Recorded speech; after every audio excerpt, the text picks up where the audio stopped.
Hello student. आज हम बात करेंगे कि इंडस्ट्रियल ट्रेनिंग कैसे करें और इंडस्ट्रियल ट्रेनिंग करने के लिए क्या क्या रिक्वायरमेंट ज़रूरी है। हमें सबसे पहले क्या करना होगा। इंडस्ट्रियल ट्रेनिंग करने के लिए हमें सबसे पहले कॉलेज से एक लेटर बनवाएंगे जिसमें ये लिखा होगा आपका नाम, एनरोलमेंट नंबर और कितने दिनों की ट्रेनिंग करनी है। इसमें डायरेक्टर या प्रिंसिपल के साइन और सील होंगे और किस सेमेस्टर में करनी होगी आपका सेमेस्टर भी मेंशन रहेगा। और ये इंडस्ट्रियल ट्रेनिंग जो है हमें अगर हम बी फॉर्म की बात करें तो 6 सेमेस्टर में करनी होती है। वैसे तो बीएससी एमएससी के स्टूडेंट भी कर सकते हैं। अगर हमें इसके लिए सबसे पहले कहाँ जाना होगा, इंडस्ट्री में जाना होगा। इंडस्ट्री में अपना रिज्यूम लेके जाना होगा और अपना लेटर हेड लेके जाना होगा जिसमें ये लिखा होगा कि आप कहाँ पढ़ते हैं क्या है। और हम सबसे पहले जब इंडस्ट्री में जाएंगे हम कंपनी के सिक्योरिटी सिस्टम सिक्योरिटी गार्ड्स वगैरह से मिलेंगे और हम बताएंगे कि हम इस कॉलेज से आए हैं, हम ट्रेनिंग करना चाहते हैं। तो जो सिक्योरिटी सिस्टम होगा कंपनी का वो आपको ट्रेनिंग और प्लेसमेंट डिपार्टमेंट में भेज देगा। आप वहाँ जाके बताएंगे कि हमारा नाम ये है और हम ट्रेनिंग पर्पज से आए हैं। तो जो आपका ट्रेनिंग एंड प्लेसमेंट डिपार्टमेंट होगा वो स्टूडेंट को एचआर डिपार्टमेंट में सारा रिकॉर्ड भेज देगा और आपकी वहाँ पे फाइलिंग हो जाएगी। और अगर मान लीजिए वैकेंसी है ट्रेनिंग के लिए तो वो आपको तुरंत ही बता देंगे या फिर आपसे 4-5 दिन का समय लेंगे। अगर आप बहुत सारे बच्चों की एप्लीकेशन पहुँच गई है तो आपसे वो टाइम मांगेंगे और 4-5 दिनों में मेल के थ्रू या फिर आपको टेलीफोनिक वो लोग बता देंगे कि आपको कब से ट्रेनिंग करनी है। क्योंकि ट्रेनिंग जो है एक इम्पॉर्टेंट है पार्ट आपकी स्टडी का। और सारी गवर्नमेंट ऑफ इंडिया जो है सारी कंपनी को इंस्ट्रक्शन दे रखा है कि आपको ट्रेनिंग कराना ही है। लेकिन ये सब हर कंपनी का अपना एक कोटा होता है, लिमिटेड सीट होती हैं। तो वो लिमिटेड स्टूडेंट को ही करा सकते हैं। और आप जितने भी स्टूडेंट करते हैं किसी भी इंडस्ट्री में ट्रेनिंग तो उनका पूरा रिकॉर्ड बन जाता है और जिससे कि कंपनी को टैक्स वगैरह में रिबेट मिलती है। तो वो आपको मना नहीं कर सकते कि हम ट्रेनिंग नहीं करा पाएंगे या नहीं कराएंगे। तो सबसे पहले जब हम ट्रेनिंग के लिए अप्लाई करते हैं तो हमें शेड्यूल एचआर डिपार्टमेंट से मिल जाता है।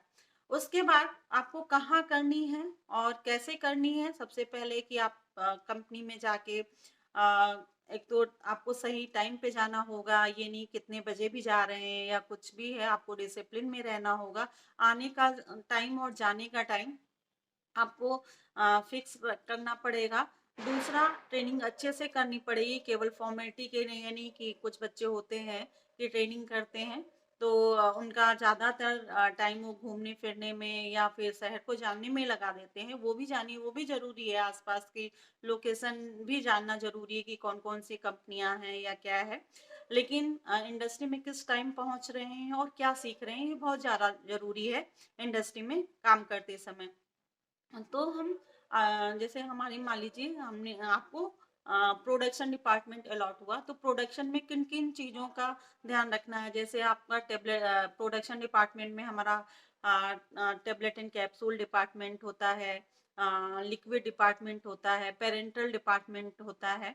तो ये प्रोडक्शन डिपार्टमेंट कई डिपार्टमेंट में बना होता है। जहाँ पे टेबलेट बनेंगे वहाँ टेबलेट डिपार्टमेंट, जहाँ पे सिरप वगैरह का प्रिपरेशन होगा तो वहाँ पे उसको लिक्विड डिपार्टमेंट कहते हैं। इसी तरह से जहाँ पेरेंटल इंजेक्शन वगैरह बनेंगे तो उसको हम पेरेंटल डिपार्टमेंट कहेंगे। तो अगर मान लीजिए हम आप टेबलेट डिपार्टमेंट में जाते हैं तो कौन सी पंचिंग मशीन है, उसका मॉडल क्या है। और हम ये भी सबसे पहले हम ये देखेंगे, डॉक्यूमेंटेशन पे ज़्यादा ध्यान देंगे कि वो लोग क्या क्या डॉक्यूमेंटेशन में एंट्री कर रहे हैं, कैसे क्या। तो ये सारी चीज़ें, कितना रॉ मटेरियल लग रहा है, रॉ मटेरियल की टेस्टिंग वगैरह, कितना बैच है। तो ये सारी उसमें रिकॉर्ड में वहाँ पे एक रजिस्टर होगा जिसमें वो लोग एंट्री करते हैं।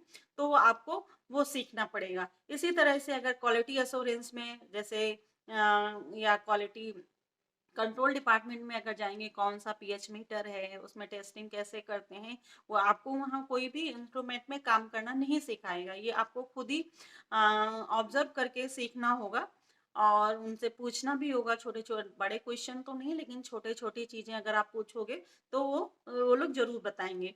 और पीएच मीटर पे काम कैसे होता है, एचपीएलसी पे कैसे काम होता है, और गैस क्रोमेटोग्राफी और बहुत सारे जैसे अगर मान लीजिए टेबलेट डिपार्टमेंट है तो उसकी हार्डनेस, डिजोल्यूशन, ये सारी चेकिंग होगी। और टेबलेट इवेल्युएशन कैसे होता है, क्या क्या मेथड होते हैं, ये सारी चीज़ें आपको पता होनी चाहिए। अगर हम लिक्विड डिपार्टमेंट में जाते हैं तो वहाँ का प्रोडक्शन कैसे होता है, सारी एंट्री कैसे होती है, या किसी भी बैच का डॉक्यूमेंटेशन कैसे होता है। जैसे क्वालिटी एश्योरेंस डिपार्टमेंट है जो क्लियरेंस देता है एक बैच से दूसरे बैच के बीच। तो ये सारी जानकारी आपको बहुत ही अच्छे से आपको सीखनी होगी। डॉक्यूमेंटेशन कैसे होता है, आप एक नोटबुक रखेंगे, उसमें सारी जानकारी आपको आप लिख लेंगे, जो भी आप वहाँ ऑब्जर्व करते हैं, जो भी सीखते हैं। तो वहाँ जब आपकी ट्रेनिंग पूरी हो जाएगी तो वहाँ से आपको एक सर्टिफिकेट मिलेगा, जो कि आपको जब आप कहीं भी जॉब के लिए जाते हैं तो आपको बहुत काम आने वाला है। और दूसरा इसकी एक प्रोजेक्ट रिपोर्ट भी बनती है। जो ट्रेनिंग आप जहाँ भी करते हो उसकी एक प्रोजेक्ट रिपोर्ट भी बनानी पड़ती है। और इस ट्रेनिंग से हमें क्या क्या फ़ायदे हैं और इसका हमारे कोर्स में क्या इम्पोर्टेंस। सबसे पहले हम वहाँ का वर्किंग कल्चर सीखते हैं, और हमारी थ्योरेटिकल नॉलेज में और प्रैक्टिकल नॉलेज में बहुत डिफरेंस होता है। तो हम ये देखते हैं कि हम लाइव किस तरह से प्रैक्टिकल कर सकते हैं, लाइव किस तरह से मशीन चलती हैं, कैसे काम करते हैं, वहाँ का वर्किंग एरिया, वर्किंग इन्वायरमेंट कैसा है। ये सारी चीज़ें समझने में हमें आसानी होती है। और इसी से रिलेटेड क्वेश्चन भी हमारे पूछे जाते हैं जब हम इंटरव्यू के लिए जाते हैं। और दूसरा, हमें किस तरह से काम करना है, कैसे डिसिप्लिन में रहना है, क्या क्या प्रिकॉशन लिए जा रहे हैं प्रोडक्शन के समय, ये सारी चीज़ें हम सीखते हैं। Thank you. हेलो स्टूडेंट, आज हम बात करेंगे कि इंडस्ट्रियल ट्रेनिंग कैसे करें और इंडस्ट्रियल ट्रेनिंग करने के लिए क्या क्या रिक्वायरमेंट ज़रूरी है। हमें सबसे पहले क्या करना होगा।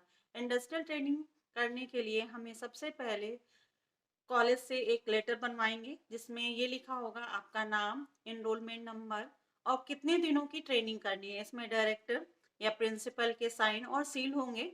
और किस सेमेस्टर में करनी होगी, आपका सेमेस्टर भी मेंशन रहेगा। और ये इंडस्ट्रियल ट्रेनिंग जो है हमें अगर हम बी फॉर्म की बात करें तो 6 सेमेस्टर में करनी होती है। वैसे तो बीएससी एमएससी के स्टूडेंट भी कर सकते हैं। अगर हमें इसके लिए सबसे पहले कहाँ जाना होगा, इंडस्ट्री में जाना होगा। इंडस्ट्री में अपना रिज्यूम लेके जाना होगा और अपना लेटर हेड लेके जाना होगा, जिसमें ये लिखा होगा कि आप कहाँ पढ़ते हैं, क्या है। और हम सबसे पहले जब इंडस्ट्री में जाएंगे, हम कंपनी के सिक्योरिटी सिस्टम, सिक्योरिटी गार्ड्स वगैरह से मिलेंगे और हम बताएंगे कि हम इस कॉलेज से आए हैं, हम ट्रेनिंग करना चाहते हैं। तो जो सिक्योरिटी सिस्टम होगा कंपनी का, वो आपको ट्रेनिंग और प्लेसमेंट डिपार्टमेंट में भेज देगा। आप वहाँ जाके बताएंगे कि हमारा नाम ये है और हम ट्रेनिंग पर्पज से आए हैं। तो जो आपका ट्रेनिंग एंड प्लेसमेंट डिपार्टमेंट होगा वो स्टूडेंट को एचआर डिपार्टमेंट में सारा रिकॉर्ड भेज देगा और आपकी वहाँ पे फाइलिंग हो जाएगी। और अगर मान लीजिए वैकेंसी है ट्रेनिंग के लिए तो वो आपको तुरंत ही बता देंगे, या फिर आपसे 4-5 दिन का समय लेंगे। अगर आप बहुत सारे बच्चों की एप्लीकेशन पहुँच गई है तो आपसे वो टाइम मांगेंगे और 4-5 दिनों में मेल के थ्रू या फिर आपको टेलीफोनिक वो लोग बता देंगे कि आपको कब से ट्रेनिंग करनी है। क्योंकि ट्रेनिंग जो है एक इम्पॉर्टेंट है पार्ट आपकी स्टडी का। और सारी गवर्नमेंट ऑफ इंडिया जो है सारी कंपनी को इंस्ट्रक्शन दे रखा है कि आपको ट्रेनिंग कराना ही है। लेकिन ये सब हर कंपनी का अपना एक कोटा होता है, लिमिटेड सीट होती हैं, तो वो लिमिटेड स्टूडेंट को ही करा सकते हैं। और आप जितने भी स्टूडेंट करते हैं किसी भी इंडस्ट्री में ट्रेनिंग, तो उनका पूरा रिकॉर्ड बन जाता है और जिससे कि कंपनी को टैक्स वगैरह में रिबेट मिलती है। तो वो आपको मना नहीं कर सकते कि हम ट्रेनिंग नहीं करा पाएँगे या नहीं कराएँगे। तो सबसे पहले जब हम ट्रेनिंग के लिए अप्लाई करते हैं तो हमें शेड्यूल एचआर डिपार्टमेंट से मिल जाता है। उसके बाद आपको कहाँ करनी है और कैसे करनी है, सबसे पहले कि आप कंपनी में जाके एक तो आपको सही टाइम पे जाना होगा, ये नहीं कितने बजे भी जा रहे हैं या कुछ भी है, आपको डिसिप्लिन में रहना होगा। आने का टाइम और जाने का टाइम आपको फिक्स करना पड़ेगा। दूसरा, ट्रेनिंग अच्छे से करनी पड़ेगी, केवल फॉर्मेलिटी के लिए नहीं कि कुछ बच्चे होते हैं कि ट्रेनिंग करते हैं तो उनका ज़्यादातर टाइम वो घूमने-फिरने में या फिर शहर को जानने में लगा देते हैं। वो भी जानिए, वो भी ज़रूरी है, आस-पास की लोकेशन भी जानना ज़रूरी है कि कौन-कौन सी कंपनियाँ हैं या क्या है। लेकिन इंडस्ट्री में किस टाइम पहुँच रहे हैं और क्या सीख रहे हैं, ये बहुत ज़्यादा ज़रूरी है इंडस्ट्री में काम करते समय।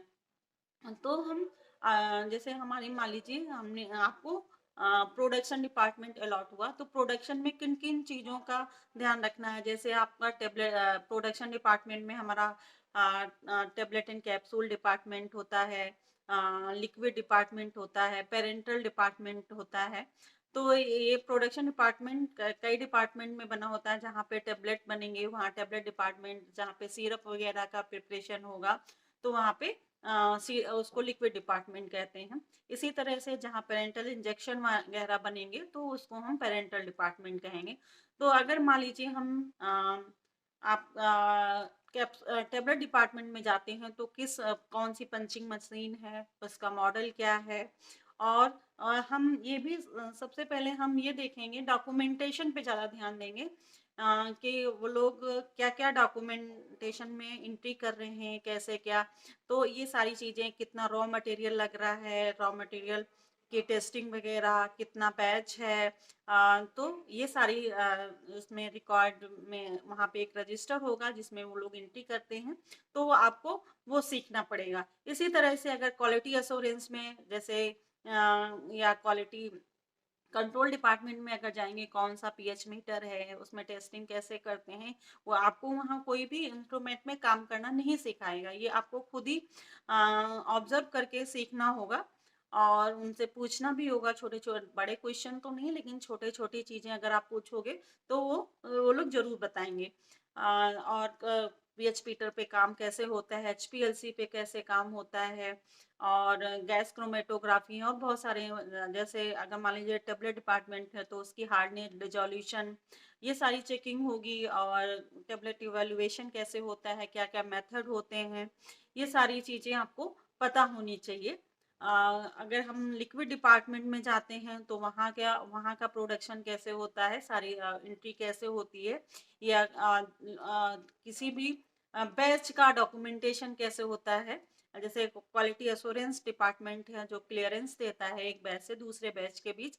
तो ये सारी जानकारी आपको बहुत ही अच्छे से आपको सीखनी होगी। डॉक्यूमेंटेशन कैसे होता है, आप एक नोटबुक रखेंगे, उसमें सारी जानकारी आपको आप लिख लेंगे, जो भी आप वहाँ ऑब्जर्व करते हैं, जो भी सीखते हैं। तो वहाँ जब आपकी ट्रेनिंग पूरी हो जाएगी, तो वहाँ से आपको एक सर्टिफिकेट मिलेगा जो कि आपको जब आप कहीं भी जॉब के लिए जाते हैं तो आपको बहुत काम आने वाला है। और दूसरा, इसकी एक प्रोजेक्ट रिपोर्ट भी बनती है। जो ट्रेनिंग आप जहाँ भी करते हो उसकी एक प्रोजेक्ट रिपोर्ट भी बनानी पड़ती है। और इस ट्रेनिंग से हमें क्या-क्या फ़ायदे हैं और इसका हमारे कोर्स में क्या इम्पोर्टेंस। सबसे पहले हम वहाँ का वर्किंग कल्चर सीखते हैं और हमारी थ्योरेटिकल नॉलेज में और प्रैक्टिकल नॉलेज में बहुत डिफरेंस होता है। तो हम ये देखते हैं कि हम लाइव किस तरह से प्रैक्टिकल कर सकते हैं, लाइव किस तरह से मशीन चलती हैं, कैसे काम करते हैं, वहाँ का वर्किंग एनवायरनमेंट कैसा है। ये सारी चीज़ें समझने में हमें आसानी होती है और इसी से रिलेटेड क्वेश्चन भी हमारे पूछे जाते हैं जब हम इंटरव्यू के लिए जाते हैं। और दूसरा, हमें किस तरह से काम करना है, कैसे डिसिप्लिन में रहना है, क्या-क्या प्रिकॉशन लिए जा रहे हैं प्रोडक्शन के समय, ये सारी चीज़ें हम सीखते हैं। Thank you.